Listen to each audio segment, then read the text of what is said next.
Eu saúdo os amados irmãos com a graça e a paz do Senhor Jesus. Eu convido os irmãos a ficarem de pé, abrirem nossas Bíblias no livro de Isaías. Livro de Isaías, capítulo de número 6, versículo de número 6.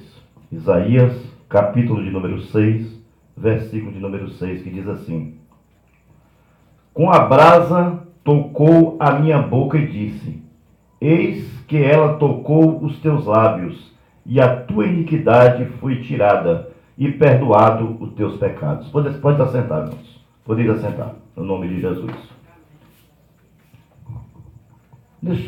Nesta hora, nesta noite, essa noite maravilhosa na presença do nosso Deus, eu quero trazer uma rápida saudação à igreja. E eu quero falar aqui sobre a visão de Isaías e o seu chamamento, Isaías atendendo ao chamado do Senhor. No versículo de... Eu queria que os irmãos ficassem com a Bíblia aberta, para nós trazer assim, uma exegese de uns 3 ou 4 versículos, para que a igreja possa entender. No versículo de número 6, no capítulo de número 6, versículo de número 1, diz assim: No ano da morte do rei Uzias, eu vi o Senhor assentado sobre um alto e sublime trono, e as abas de suas vestes enchiam o templo. Veja só, em algumas versões diz séquito, mas séquito e aba de vestido ou manto é a mesma coisa.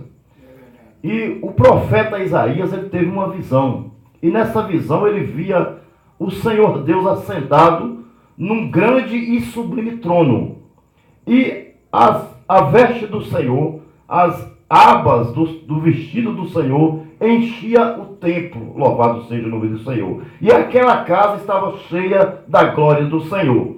Eu quero dizer, irmãos, que a palavra de Deus diz assim: onde tem 2 ou 3 reunidos em meu nome, eu estou presente. Eu quero dizer que da mesma forma como o Senhor enchia a casa com sua glória naquela época, hoje Ele está presente em nosso meio, enchendo esse lugar com a sua glória. Louvado seja o nome santo do nosso Senhor e Salvador Jesus Cristo. Deus não quer saber a sua posição social, Deus não quer saber o local onde você está, Deus quer saber o seu coração.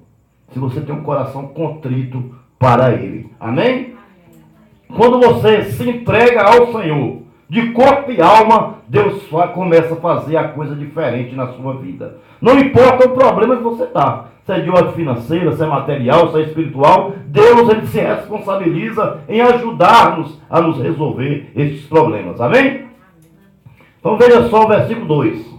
Serafins estavam por cima dele, cada um tinha 6 asas, com 2 cobriu o rosto, com 2 cobriu os pés, e com 2 voavam.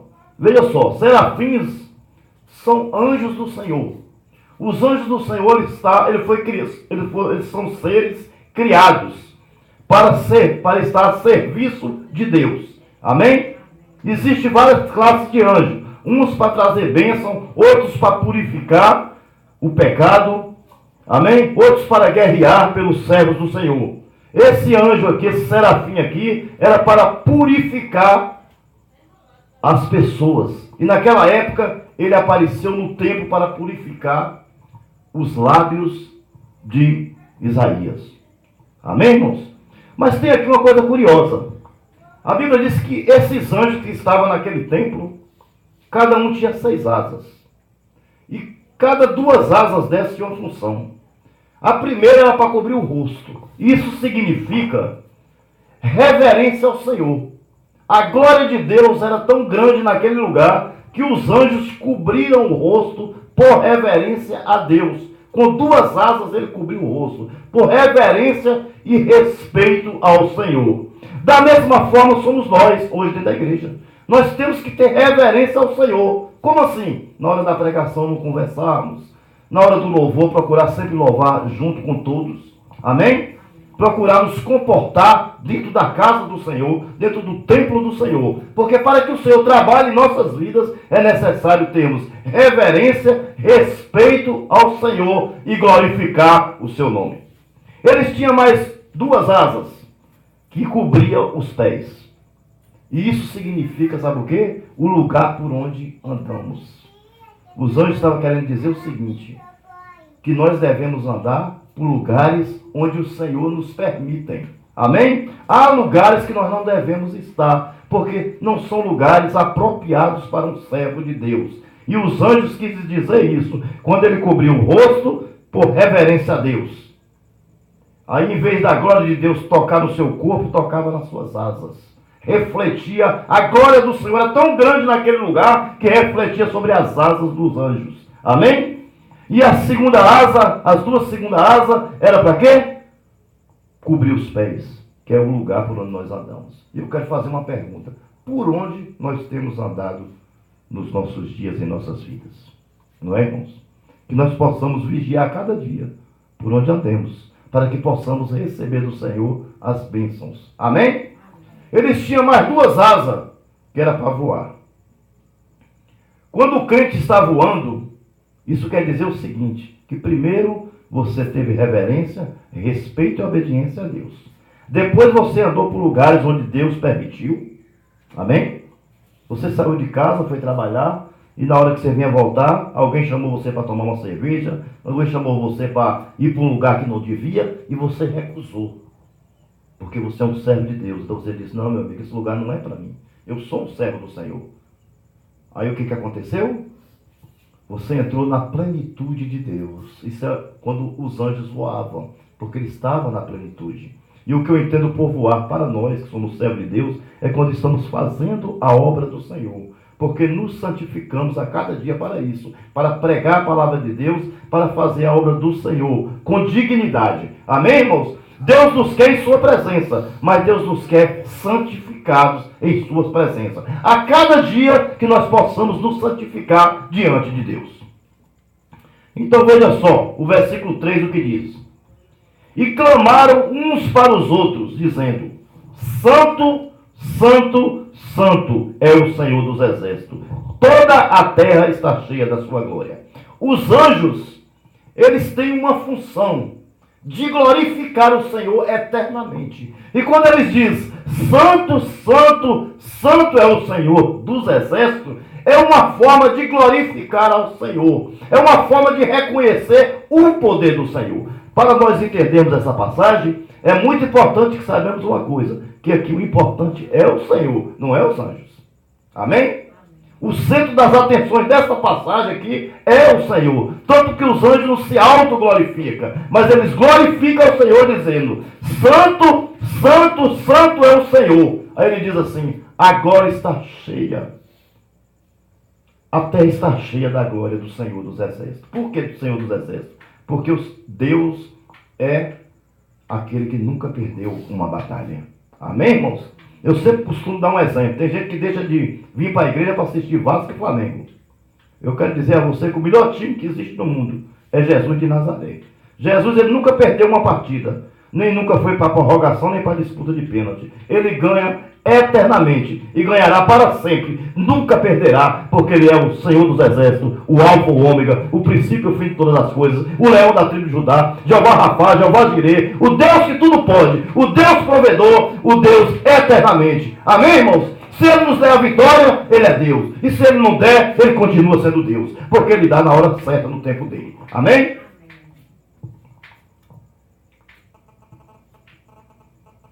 Quatro. As bases do limiar se moveram, a voz que clamava, e a casa encheu de fumaça. Limiar é essa parte aí da porta quando você entra, essa parte de baixo, o batente da porta quando você entra. Tremeu. A estrutura daquela casa, naquela visão que ele teve, tremeu quando os anjos diziam, Santo, Santo é o Senhor. Tremeu. E a casa encheu de fumaça, ou seja, ali estava cheio do fogo do Espírito Santo de Deus. A glória de Deus tomou conta daquele lugar, de tal forma que a casa encheu de fumaça. Amém? Mas não era nenhuma fumaça tóxica, nenhuma fumaça que prejudicaria, mas era uma fumaça que santificava as pessoas que estavam naquele lugar. Amém, meus amados irmãos? Da mesma forma, somos nós. Quando nós busquemos ao Senhor, quando nós oramos na madrugada, quando nós buscamos ao Senhor com sinceridade, a igreja fica cheia da glória de Deus, porque Deus, Ele se agrada daquele que é fiel e obediente a Ele. Versículo de número 5. Então disse eu, ai de mim, estou perdido, porque sou homem de lábios impuros, e habito no meio de um povo de impuros lábios, e os meus olhos viram o Rei, o Senhor dos Exércitos. Isaías entra na história agora. Ele começa a fazer parte da história. E ele começa de uma forma simplesmente digna e tremenda. Isaías reconhece que é pecador diante de Deus. Porque se for tu dizer, já pensou, eu vi Deus. Fulano não viu, mas eu vi, porque eu sou o tal. Tem pessoa que diz assim, não é verdade? Mas Isaías não. Isaías diz, Senhor, agora eu estou perdido, porque eu tenho lábios impuros. E habito no meio de um povo de impuros lábios. Então ele reconhece a sua transgressão. Ele reconhece o seu pecado. E Deus se agrada disso, irmãos. Deus se agrada na sinceridade dos cristãos. Quando você errar, você tem que ser sincero e pedir perdão a Deus. É não ficar protelando, escondendo o pecado, camuflando o pecado, colocando o pecado por baixo do tapete, e aquilo ali vai juntando, vai juntando, vai juntando. Chega uma hora que você não tem mais controle, vira uma bola de neve. É igual quando você está devendo, que você compra para pagar juros. Vira uma bola de neve. O pecado é a mesma coisa. Quando você vai juntando muito pecado, a sua vida, você se torna um crente apático, um crente doente, sabe? Um servo de Deus sem sinceridade, que não vive na verdade, ele está perdido, irmãos. Ele pode ter vir todo dia na igreja, mas a primeira coisa que nós devemos fazer é tirar da nossa vida a mentira, porque o diabo é o pai da mentira. E logo se mentirmos, o que nós estamos sendo? Nós estamos colocando como filho do diabo. E não é isso que Deus quer. Deus quer que nós sejamos filhos dele. Amém? Porque ele, quando nos criou, criou para a honra e glória do seu santo nome. Louvado seja o nome santo do nosso Senhor e Salvador Jesus Cristo, que vive e reina para sempre. Então, Deus se agradou dele. E porque ele se agradou, olha o que aconteceu. Então, um dos serafins voou para mim, trazendo na mão uma brasa viva que tirara do altar com uma tenaz. Ele foi lá com a tenaz, é um ferrinho que você segura na ponta dele, aí aperta na brasa e trouxe e colocou nos lábios de Isaías.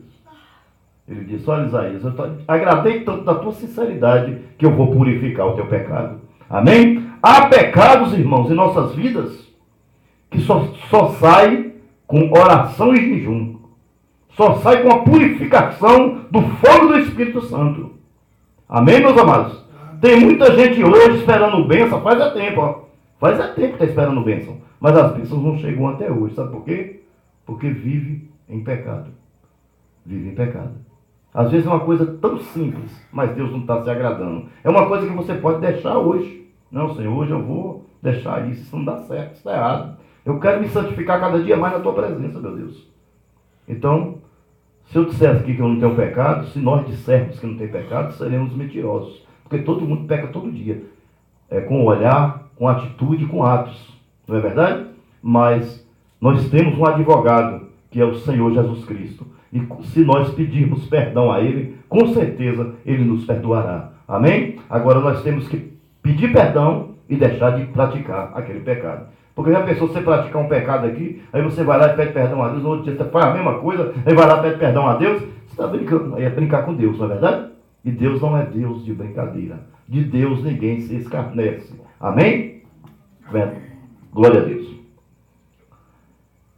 Já estou encerrando. Com a brasa tocou minha boca e disse, eis que ela tocou teus lábios. A tua iniquidade foi tirada e perdoado o teu pecado. Amém? Então veja só o que Deus faz primeiro com o homem, para depois chamar o homem para fazer uma grande obra. Primeiro, Deus quer que você reconheça o seu pecado diante dele. Que você seja humilde diante de Deus.